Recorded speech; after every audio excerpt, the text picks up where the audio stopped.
What if the quiet man standing at the counter wasn't just another angry customer, but someone sent to destroy the very place they mocked him in? It started on a Thursday evening, the kind of hour when fluorescent lights hum louder than conversation, and the smell of fried oil clings to everything like guilt. The drive-through line was long, voices sharp and patience short.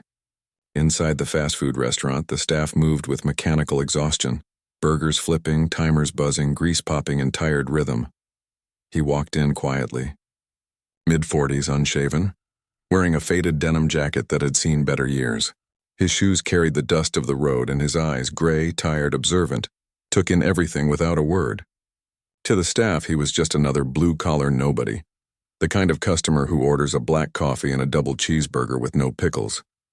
"Hey, sir, can you wait a minute?" said Tessa, the cashier, her tone more dismissive than polite. He nodded once, silent. The line moved forward, the noise of sizzling oil filling the space where respect should have been. Behind the counter, one of the teenage cooks whispered something, half laughing, and the others joined in. They thought he couldn't hear. He could. He always could. When his turn came, he stepped up to the counter. "Medium fries. Black coffee, cheeseburger, no pickles." Tessa tapped the screen lazily. "That'll be $8.92. He placed a crumpled $10 bill on the counter. She snatched it up, muttering under her breath about another grumpy one. He waited, calm, still, too still. His gaze traced the restaurant's layout. The corners of the cameras, the faded Employee of the Month plaques, the sticky tile floor where the mop never quite reached. Every detail mattered. When the order arrived, the bag felt light. He didn't check, not right away. He sat in the corner booth, seat cracked, table marked with initials of past boredom, and opened it slowly. The cheeseburger had pickles. Extra pickles. The fries were cold. For a moment, his expression didn't change. Then he placed the food down, folded his hands, and stared at the wall clock. Tick, tick, tick. He let the seconds stretch into silence. Tessa saw him still sitting there, unmoving, and rolled her eyes. "You think he's going to complain?" she asked one of the cooks. "Let him," the cook said. "Old guys like that just want attention." When he finally stood, the motion was quiet, measured. He walked back to the counter. "Miss," he said softly, "I asked for no pickles." Tessa smirked, glanced at her co-worker, then said, "Oh, did you?" "Must have been a mistake. Happens." The tone wasn't apologetic. It was mocking. He looked down at the burger, then up at her. "I'd like a new one." "You'll have to wait," she said. "We're busy." The cook leaned in. "You know, you could just pick them out. Save us the trouble." The laughter was low but cutting. He studied their faces, memorizing every smirk, every careless shrug. Then without another word, he walked out, leaving the food on the counter. They didn't see him again for 3 days. By then, the restaurant's rhythm had returned to its usual chaos. Teenagers shouting over the fryers, the manager hiding in the office pretending to work. The regulars came and went. But something felt off. The same man's face appeared in the parking lot security feed that morning, sitting in an old sedan, engine running, just watching. "Creepy," muttered Tessa when the manager pointed it out. "Maybe he's just some homeless guy," the manager shrugged. "As long as he's not causing trouble." By evening, the sedan was gone. They thought that was the end of it. It wasn't. The next day, a black SUV pulled up just as the lunch rush hit. Out stepped the same man, except this time his demeanor had changed. The same clothes, but pressed. The same face, but sharpened. His voice, when he spoke, carried authority that silenced even the fryers. "Good afternoon," he said. "I'm looking for the manager." The manager came out, nervous smile on his face. Yeah, that's me." "What's this about?" The man reached into his jacket slowly, carefully, and pulled out a badge. "Agent Daniel Ross, Department of Public Integrity." The room froze. He let the silence settle like dust. "This establishment," he continued, "has been under investigation for the past 4 months. We've received multiple complaints, health violations, labor code breaches, harassment claims." His eyes flicked toward the counter staff, each word deliberate. "And some of those complaints came from this location." Tessa's face drained of color. The cook swallowed hard. He stepped closer, voice low but cutting through the hum of the fryers. "You remember me, don't you?" No one spoke. "That order wasn't about food," he said quietly. "It was about respect." He pulled a small camera from his jacket pocket, placing it on the counter. The tiny red light blinked. Every word you said, every laugh, every insult recorded, the cook stammered. Wait, what? You were testing us? Daniel nodded once. Testing, observing, reporting. The manager tried to speak, but Daniel cut him off. Save it. You'll have your chance when the inspectors arrive. They're outside. Through the glass, 3 officials in suits were already walking toward the door, clipboards in hand. The kitchen erupted into panic. Someone dropped a fryer basket, oil sizzling as it hit the floor. The laughter was gone, replaced by the sound of whispered regret and shuffling feet. Daniel watched them scramble, expression unreadable. But behind his calm exterior, something else lingered, something deeper than authority. He turned to leave, but paused at the door, looking back one last time. You never know who's watching, he said quietly. Or why. The inspectors moved in as he stepped outside. The sound of raised voices followed him into the parking lot. He opened his car door, sat down, and for the first time his hands trembled slightly. He pulled a small photo from his glove compartment, an old picture of a young woman in a restaurant uniform, smiling. The name tag read L. Ross. She had worked for that same franchise 2 years ago. She wasn't smiling when they found her in the hospital, after being overworked, humiliated, and cast aside. Daniel closed his eyes. The same smell of grease and fryer oil filled the air, and for a brief moment he could almost hear her laughter again. He'd promised himself he'd never let it happen to anyone else. Not again.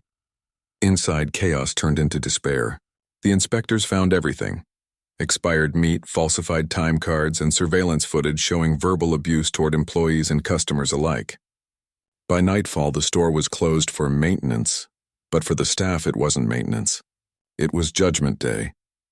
Tessa sat in the corner of the dining area, head in her hands, as one of the inspectors took her statement.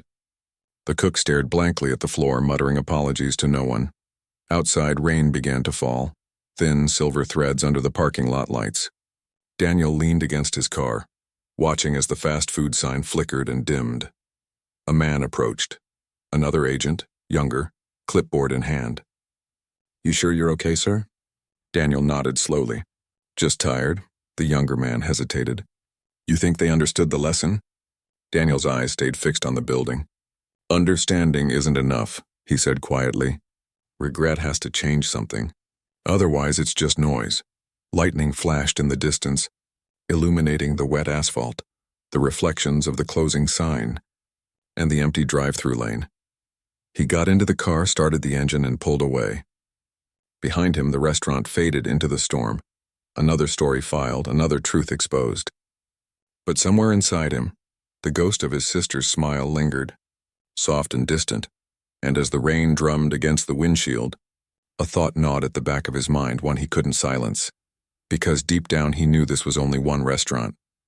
One story, one revenge, but there were others, many others, and some were watching him. The windshield wipers dragged across the glass, smearing the reflection of the red and blue lights behind him. Then, faintly, almost imperceptibly, his phone buzzed. A message. No name, just a single line. You exposed the wrong one. His grip tightened on the steering wheel as the rain thickened into a downpour. The taillights disappeared into the night, swallowed by the storm, and somewhere behind another counter, another pair of careless eyes watched a stranger walk in, unaware that justice once again was about to order a meal. Rain blurred the world into streaks of light and shadow. The wipers fought against it, each sweep revealing the endless black stretch of highway ahead. Daniel's knuckles whitened around the steering wheel, his jaw locked tight. The message on his phone still glowed faintly on the seat beside him. You exposed the wrong one. He replayed the words in his mind like a broken record, each time hearing something different, a threat, a warning, or maybe a confession. Whoever sent it knew. They knew what he had done, and more terrifyingly, what he hadn't yet. He pulled into a rest stop just past midnight. The neon light above the gas station flickered in uneven bursts, illuminating puddles that shimmered like cracked mirrors. Inside, the hum of vending machines and the faint buzz of a dying fluorescent bulb filled the silence. Daniel poured himself a cup of coffee from the machine, burnt, bitter, but grounding. He sat at a small table by the window, staring out into the rain. The reflection staring back wasn't the man who'd walked into that restaurant days ago.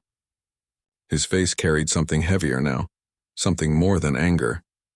It was doubt. His phone vibrated again. "Unknown number," he answered. "Agent Ross." The voice on the other end was calm, male, deliberate. "You're making noise in the wrong places." Daniel's tone was steady, though his pulse spiked. "Who is this?" "Someone who thought you understood the rules." "We don't interfere with corporate interests, Ross, you know that." Daniel leaned forward. "And what about human interests? You ever cared about those?" A pause, then a low chuckle. "You're in deep now.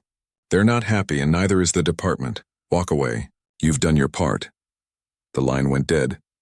Outside, lightning tore across the sky, casting the world in brief, merciless light.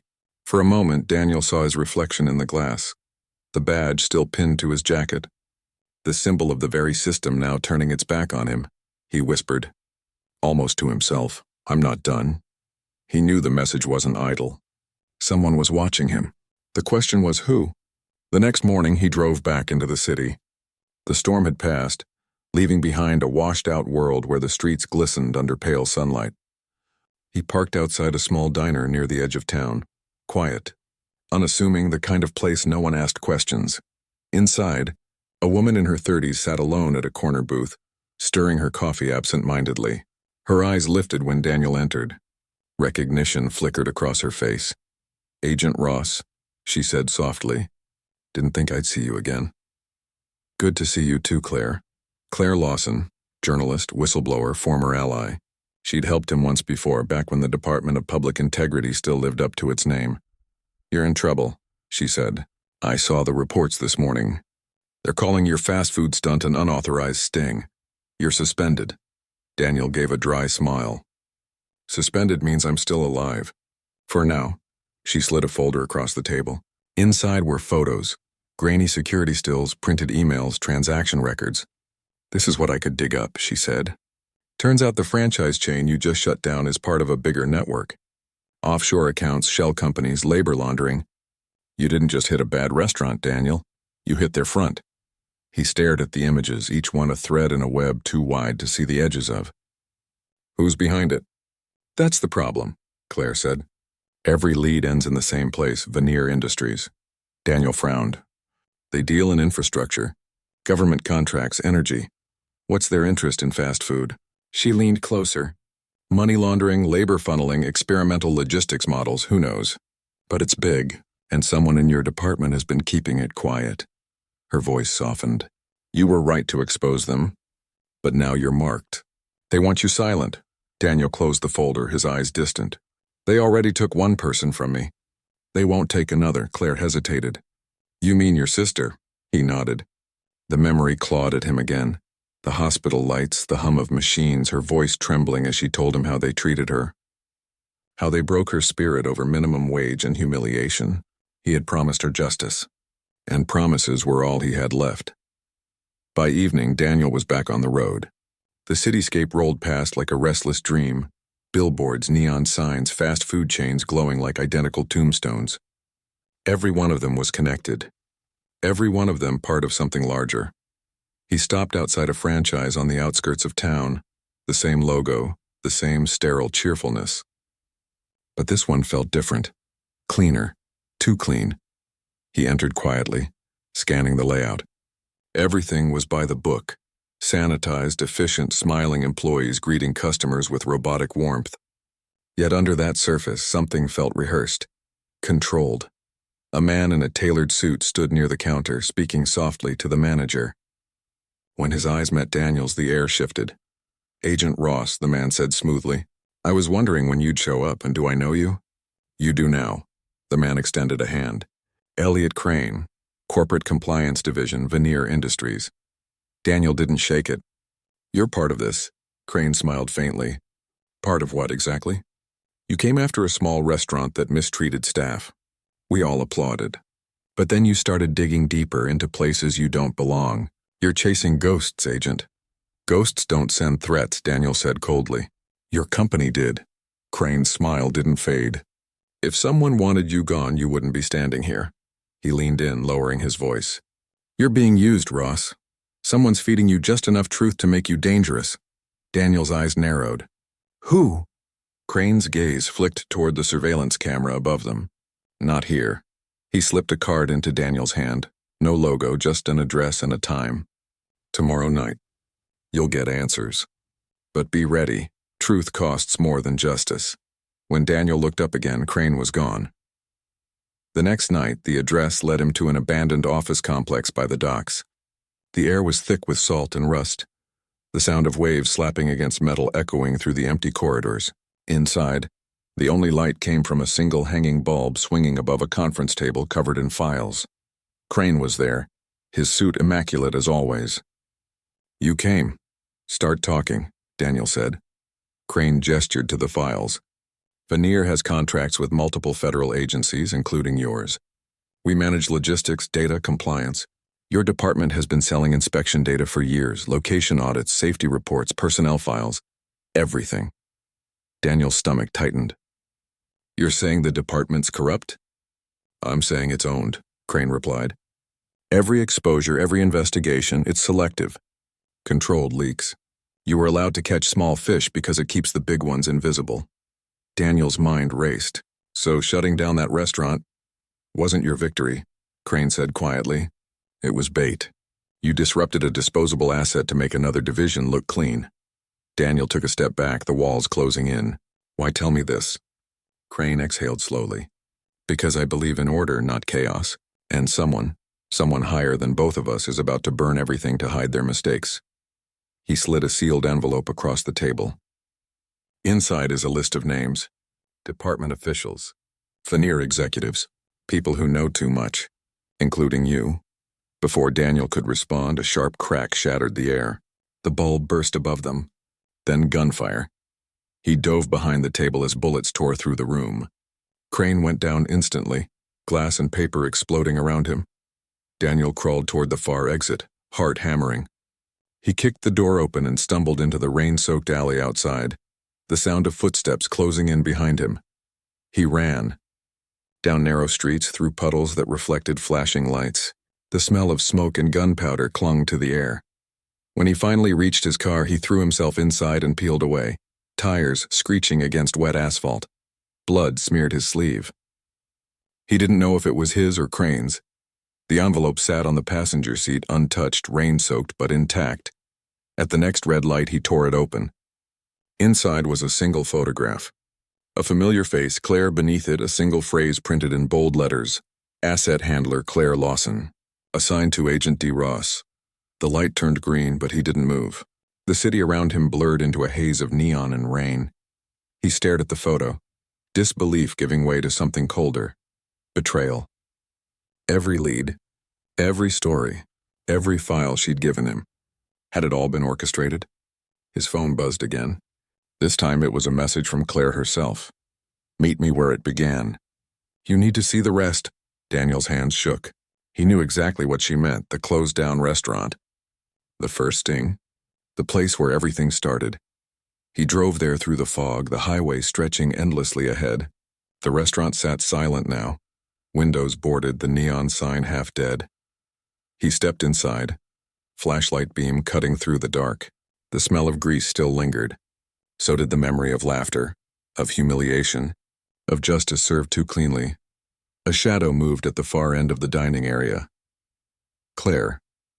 She stood beside a table, eyes reflecting the light like glass. Daniel, she said softly, you weren't supposed to find that photo. His voice trembled with restrained fury. Tell me it's not true. She looked away. It started as an assignment, but it stopped being one when I saw what they did to your sister. He took a step closer. You used me. I tried to protect you, she whispered. Veneer wanted someone reckless enough to expose their front, but smart enough to take the fall. You were perfect, until you got too close. Daniel's breath came shallow, the walls closing in. Glass exploded inward like a swarm of angry stars scattering across the tile. Daniel's body reacted before thought, grabbing Claire's arm, pulling her behind the counter as shards rained down. The sound of boots followed, deliberate, controlled, the rhythm of men who'd done this many times before. The smell of rain and gunpowder bled into the air, heavy and metallic. Claire pressed her back against the fridge, her breath ragged. They're not cops, she whispered. Daniel peeked through the shattered order window. 3 figures dressed in black tactical gear, faces hidden behind visors. No insignias. No warnings, they're cleaners, he said. Vanier's way of erasing mistakes. A shot cracked, splintering the counter beside his head. He ducked, grabbed a metal tray, and hurled it across the room. The clang echoed, buying a second of distraction. We can't stay here, he hissed. Back door, move. They sprinted through the narrow hallway behind the kitchen. Steam hissed from broken pipes, and the faint buzz of a flickering light painted the corridor in strobe flashes. Daniel kicked open the rear exit. The rain outside had turned to a mist that clung to their skin like sweat. They ran, down the alley across puddles that reflected lightning. Claire stumbled, catching herself on a dumpster, breath hitching. Daniel turned back. Behind them, the figures emerged from the smoke, their movements precise, relentless. Go, he shouted. They burst into an empty parking lot, the wind howling through broken signs. At the far end, an abandoned delivery van sat rusting in the dark. Daniel yanked open the driver's door. It groaned, but it moved. The keys weren't there. He hot-wired it with trembling hands, wires sparking, engine coughing to life just as another shot cracked through the air. Claire ducked low, gripping the dashboard. Daniel floored it. Tires screamed against wet asphalt, and the restaurant disappeared behind them, swallowed by the storm. For a long moment, there was only the sound of the engine and their breathing. Claire's voice was small. They weren't supposed to come for you this soon. Daniel's eyes stayed on the road. You knew they would. I tried to warn you, she said. That message, you think they were threatening you, but it wasn't meant for you. His knuckles tightened. Then who? Me. She turned toward him, eyes glistening in the dim light of the dashboard. They think I told you everything. That I gave you the files, but I only gave you a fraction. The rest, I hid. He shot her a quick glance. Where? In her case file, she said quietly. Your sister's. I buried it under false reports. It's still in the department's archives. Daniel's throat went dry. You're saying her death is linked to Vanier's contracts? Claire nodded. Not just Vanier. The department signed off on every one of their labor transfers. They knew what was happening. She was going to expose it. That's why they silenced her.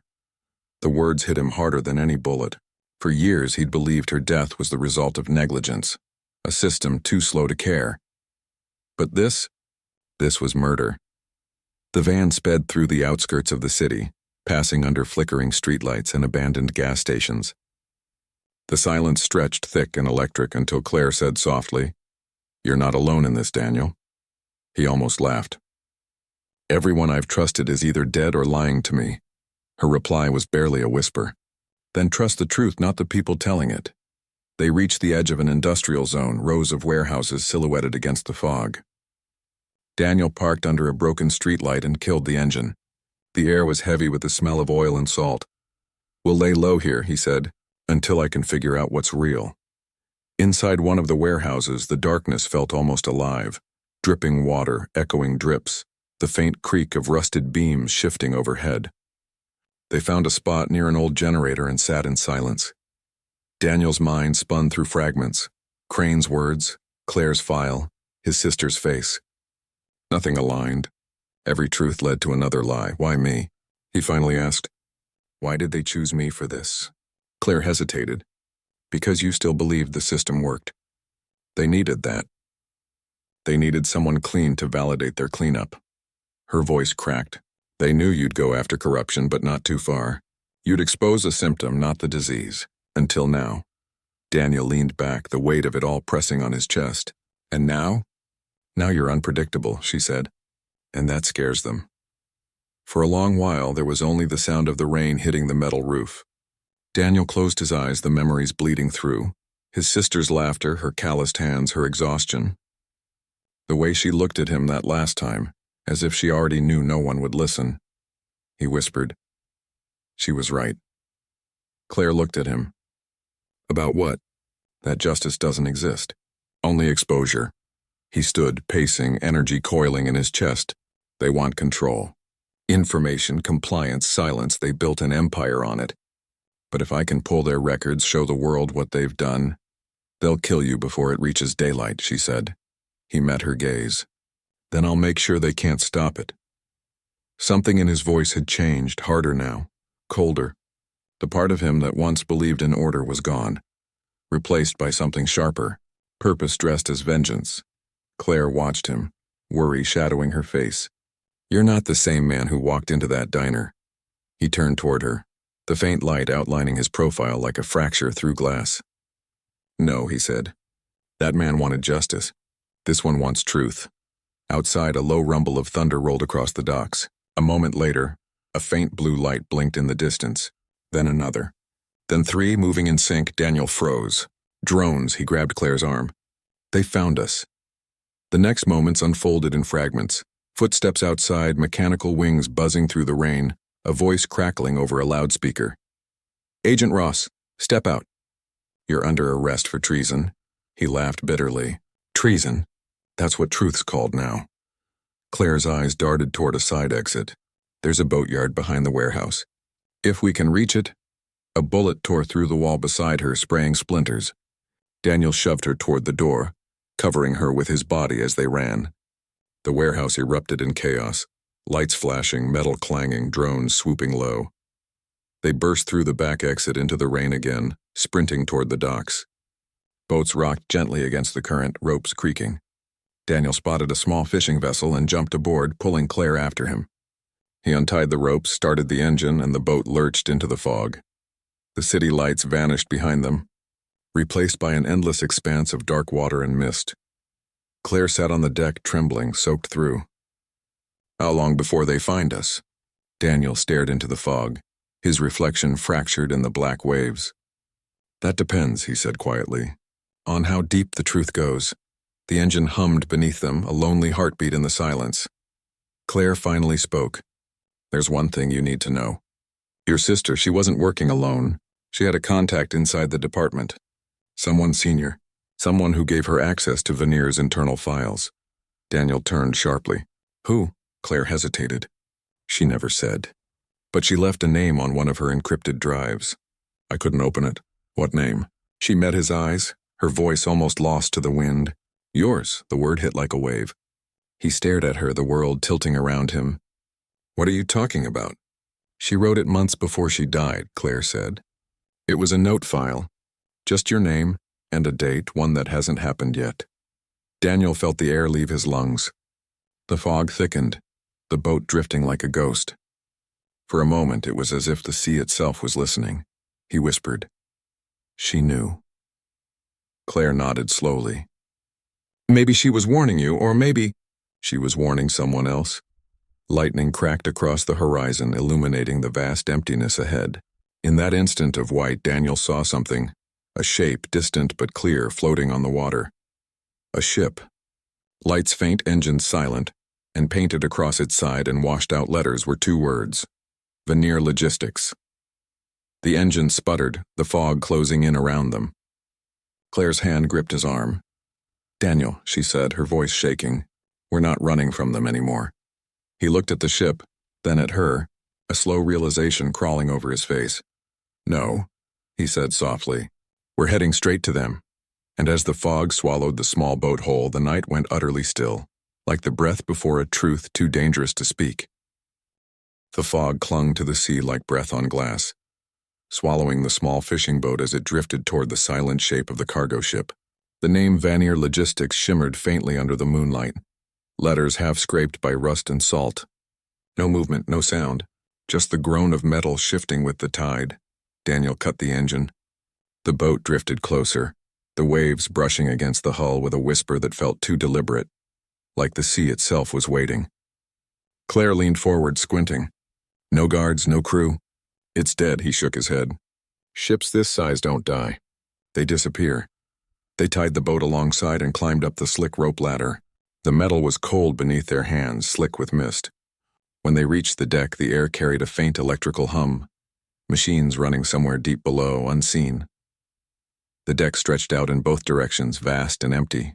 Containers towered like sleeping giants, their surfaces scarred with numbers and codes. Somewhere in the distance, a faint rhythmic tapping echoed, slow, irregular, human. Claire whispered, "You hear that?" Daniel nodded. "Someone's here." They moved cautiously between the containers, flashlights cutting through the fog. Each beam revealed fragments, Open crates filled with wires and screens, metal cases labeled with department seals, boxes stamped, confidential, internal transport only. Jesus, Claire murmured. These aren't shipments. They're records. Daniel brushed dust off one of the cases. Inside were files, printed documents, photos, maps. He scanned the headers: employee surveillance logs, behavioral compliance trials, worker efficiency algorithms. Each one stamped with both Veneer Industries and Department of Public Integrity. His stomach turned. They weren't just covering up violations, he said. They were studying them. Studying. He pulled another file. Inside were photographs, hidden cameras inside restaurants, employees tracked by facial recognition, detailed notes on emotional responses during work stress. Each entry was cataloged, analyzed, scored. Claire stared in horror. They're treating people like lab rats. A metallic clank cut her words short. The sound came from below deck, slow footsteps, deliberate, getting closer. Daniel motioned for silence. They ducked behind a container just as a figure emerged from the fog. He was tall, broad-shouldered, wearing a dark trench coat that brushed against his boots. His hand held a flashlight, its beam sweeping methodically across the deck. When the light passed near them, Daniel caught a glimpse of his face, scarred, familiar. It was Crane. Daniel's breath caught in his throat. That's impossible, he whispered. Claire's eyes widened. He's dead, Daniel. You saw it. He watched as Crane paused near the center of the deck, lifting a small device from his coat, a radio transmitter. Phase 2 is secure, Crane's voice said, low but steady. Both assets are on board. Daniel felt the words like a knife twisting in his gut. Both assets. He turned to Claire slowly. He's talking about us, she shook her head. No, that doesn't make sense. It makes perfect sense, Daniel cut in. We didn't find this ship. We were led to it. Crane turned toward the containers, scanning the shadows. End transmission, he said, clicking off the radio. His gaze stopped as if sensing something unseen. Then quietly he said, You can come out now, Agent Ross. The silence that followed was suffocating. Daniel's heart pounded, each beat louder than the last. He stepped from the shadows, flashlight raised. You should be dead, Crane smiled faintly. You're not the first to say that. What is this? Daniel demanded. What's on this ship? Crane studied him, expression unreadable. The future, he said simply. The system you tried to expose was never about corruption. It was about control. Veneer doesn't just serve the department. It is the department. Daniel felt his world tilt again. You're lying. Crane gestured toward the containers. You've seen it yourself. Behavioral data. Predictive compliance.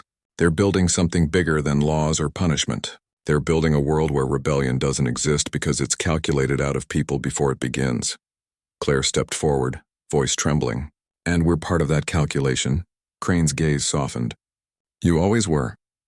Before Daniel could move, floodlights flared across the deck, blinding white.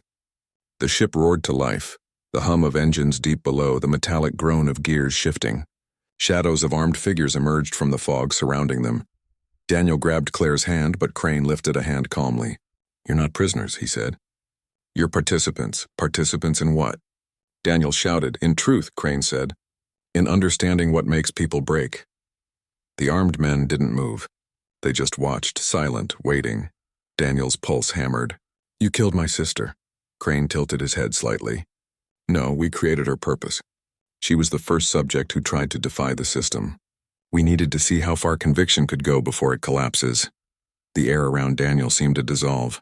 You're saying she was an experiment? Crane's eyes met his. She was the spark. You're the fire. Something in Daniel snapped. He lunged forward, slamming Crane against the nearest container. You used her. You used all of them. Crane didn't fight back. He just looked at him calm, almost pitying. And you're still being used, Agent Ross, don't you see?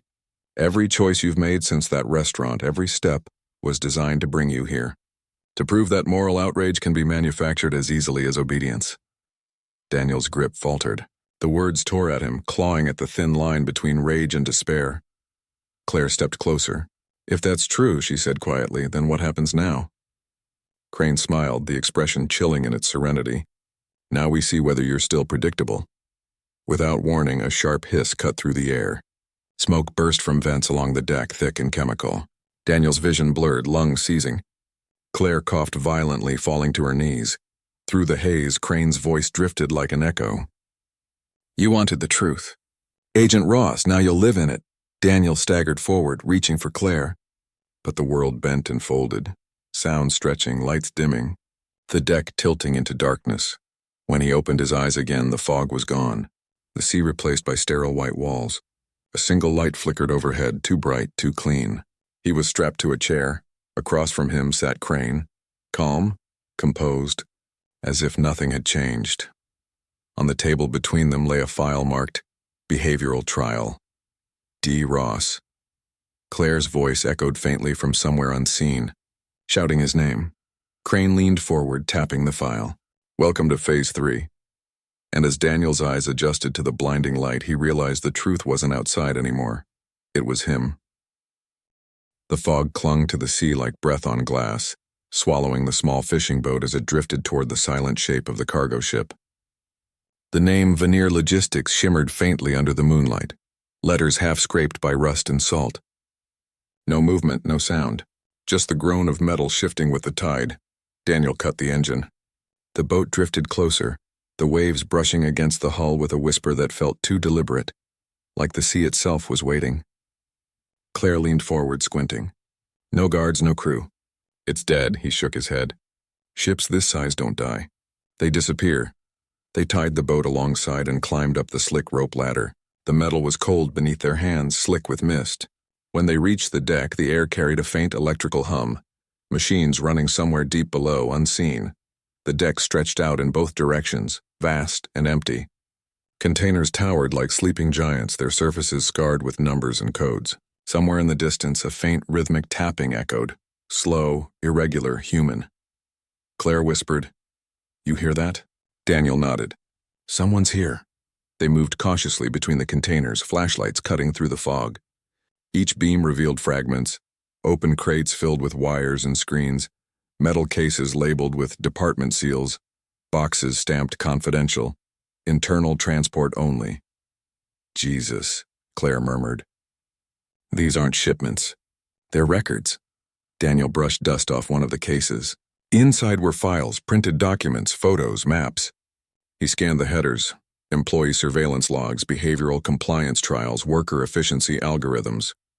Each one stamped with both Veneer Industries and Department of Public Integrity. His stomach turned. They weren't just covering up violations, he said. They were studying them. Studying? He pulled another file. Inside were photographs, hidden cameras inside restaurants, employees tracked by facial recognition, detailed notes on emotional responses during work stress. Each entry was cataloged, analyzed, scored. Claire stared in horror. They're treating people like lab rats. A metallic clank cut her words short. The sound came from below deck, slow footsteps, deliberate, getting closer. Daniel motioned for silence. They ducked behind a container just as a figure emerged from the fog. He was tall, broad-shouldered, wearing a dark trench coat that brushed against his boots. His hand held a flashlight, its beam sweeping methodically across the deck. When the light passed near them, Daniel caught a glimpse of his face, mascared, familiar. It was Crane. Daniel's breath caught in his throat. That's impossible, he whispered. Claire's eyes widened. He's dead, Daniel. You saw it. He watched as Crane paused near the center of the deck, lifting a small device from his coat. A radio transmitter. Phase 2 is secure, Crane's voice said, low but steady. Both assets are on board. Daniel felt the words like a knife twisting in his gut. Both assets. He turned to Claire slowly. He's talking about us. She shook her head. No, that doesn't make sense. It makes perfect sense, Daniel cut in.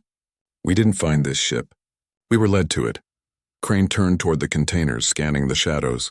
End transmission, he said, clicking off the radio. His gaze stopped as if sensing something unseen. Then quietly, he said, You can come out now, Agent Ross. The silence that followed was suffocating. Daniel's heart pounded, each beat louder than the last. He stepped from the shadows, flashlight raised. You should be dead, Crane smiled faintly. You're not the first to say that. What is this? Daniel demanded. What's on this ship? Crane studied him, expression unreadable. The future, he said simply. The system you tried to expose was never about corruption. It was about control. Veneer doesn't just serve the department. It is the department. Daniel felt his world tilt again. You're lying. Crane gestured toward the containers. You've seen it yourself. Behavioral data. Predictive compliance. They're building something bigger than laws or punishment. They're building a world where rebellion doesn't exist because it's calculated out of people before it begins. Claire stepped forward, voice trembling. And we're part of that calculation. Crane's gaze softened. You always were. Before Daniel could move, floodlights flared across the deck, blinding white. The ship roared to life. The hum of engines deep below. The metallic groan of gears shifting. Shadows of armed figures emerged from the fog surrounding them. Daniel grabbed Claire's hand, but Crane lifted a hand calmly. You're not prisoners, he said. You're participants. Participants in what? Daniel shouted. In truth, Crane said. In understanding what makes people break. The armed men didn't move. They just watched, silent, waiting. Daniel's pulse hammered. You killed my sister. Crane tilted his head slightly. No, we created her purpose. She was the first subject who tried to defy the system. We needed to see how far conviction could go before it collapses. The air around Daniel seemed to dissolve. You're saying she was an experiment? Crane's eyes met his. She was the spark. You're the fire. Something in Daniel snapped. He lunged forward, slamming Crane against the nearest container. You used her. You used all of them. Crane didn't fight back. He just looked at him, calm, almost pitying. And you're still being used, Agent Ross, don't you see? Every choice you've made since that restaurant, every step, was designed to bring you here. To prove that moral outrage can be manufactured as easily as obedience. Daniel's grip faltered. The words tore at him, clawing at the thin line between rage and despair. Claire stepped closer. If that's true, she said quietly, then what happens now? Crane smiled, the expression chilling in its serenity. Now we see whether you're still predictable. Without warning, a sharp hiss cut through the air. Smoke burst from vents along the deck, thick and chemical. Daniel's vision blurred, lungs seizing. Claire coughed violently, falling to her knees. Through the haze, Crane's voice drifted like an echo. You wanted the truth? Agent Ross, now you'll live in it. Daniel staggered forward, reaching for Claire. But the world bent and folded, sound stretching, lights dimming, the deck tilting into darkness. When he opened his eyes again, the fog was gone, the sea replaced by sterile white walls. A single light flickered overhead, too bright, too clean. He was strapped to a chair. Across from him sat Crane, calm, composed, as if nothing had changed. On the table between them lay a file marked, Behavioral Trial, D. Ross. Claire's voice echoed faintly from somewhere unseen, shouting his name. Crane leaned forward, tapping the file. Welcome to Phase 3. And as Daniel's eyes adjusted to the blinding light, he realized the truth wasn't outside anymore. It was him. The world was quiet again. The kind of quiet that comes after something vast has broken. A silence too heavy to be peace, but too fragile to be fear. The sea had calmed, the wind softened. Morning stretched thin streaks of gold across the horizon, painting the waves in muted fire. Daniel stood at the edge of the broken pier, his coat soaked, his hands trembling as the salt air pressed against his skin. The ship was gone. Nothing remained of it except a smear of smoke on the far line where water met the sky.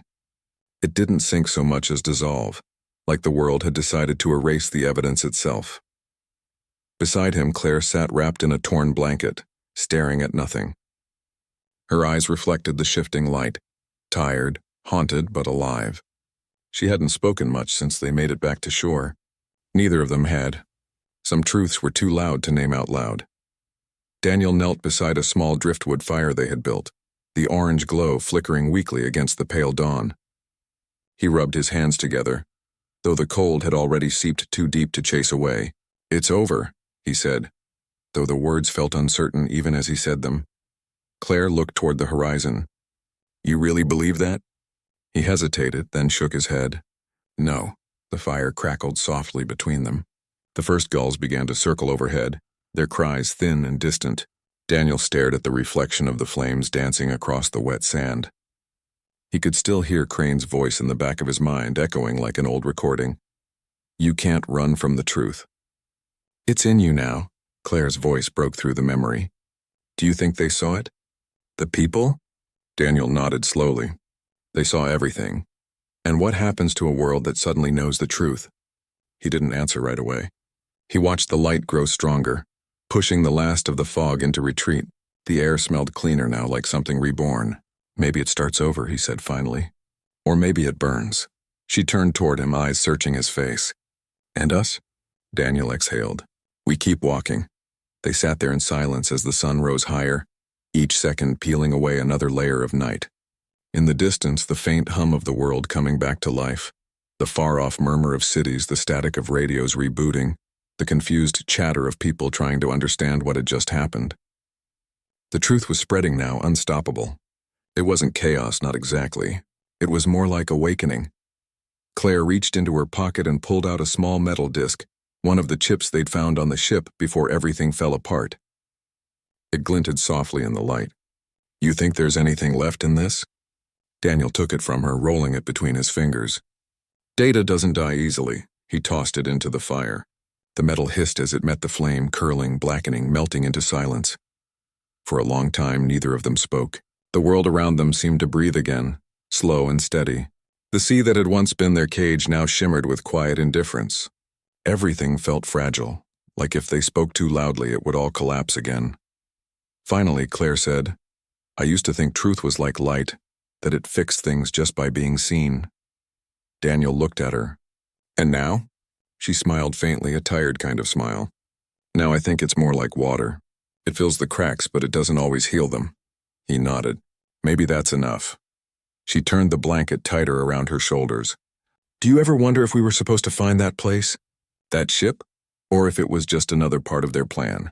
Daniel let the question hang in the air. The easy answer was yes. Everything they had done had been predicted, manipulated.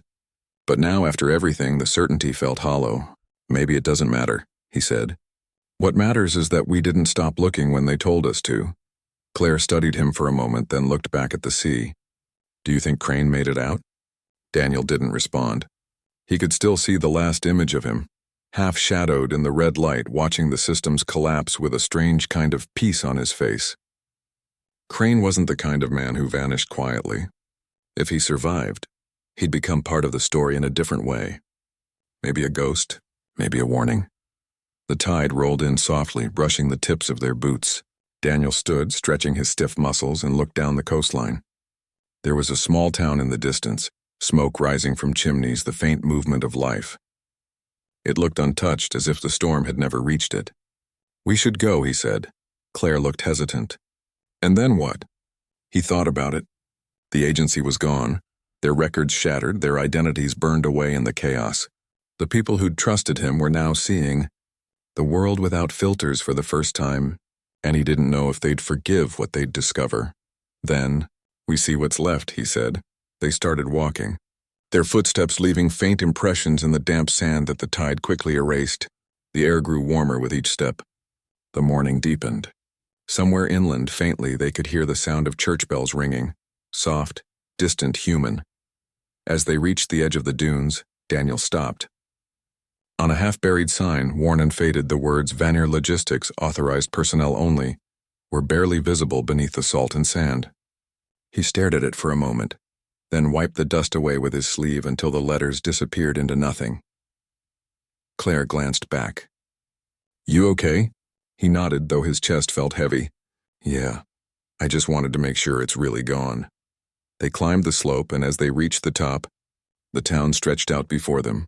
Small houses, cracked roads, the remnants of a world still uncertain how to rebuild. But there was movement. People emerging from their homes, gathering in the streets, holding phones that glowed with the fragments of truth that had spilled into their hands. A man stood near a cafe, reading a tablet with shaking hands. A woman beside him whispered something, then started to cry, not out of fear but release. Two children ran past them, chasing a paper kite that fluttered in the wind, oblivious to the enormity of what had changed. Life was happening again. Imperfect, raw, alive. Daniel and Claire stood there for a moment, watching it unfold. The enormity of what they had unleashed still hung between them. But for the first time, it didn't feel like guilt. It felt like gravity.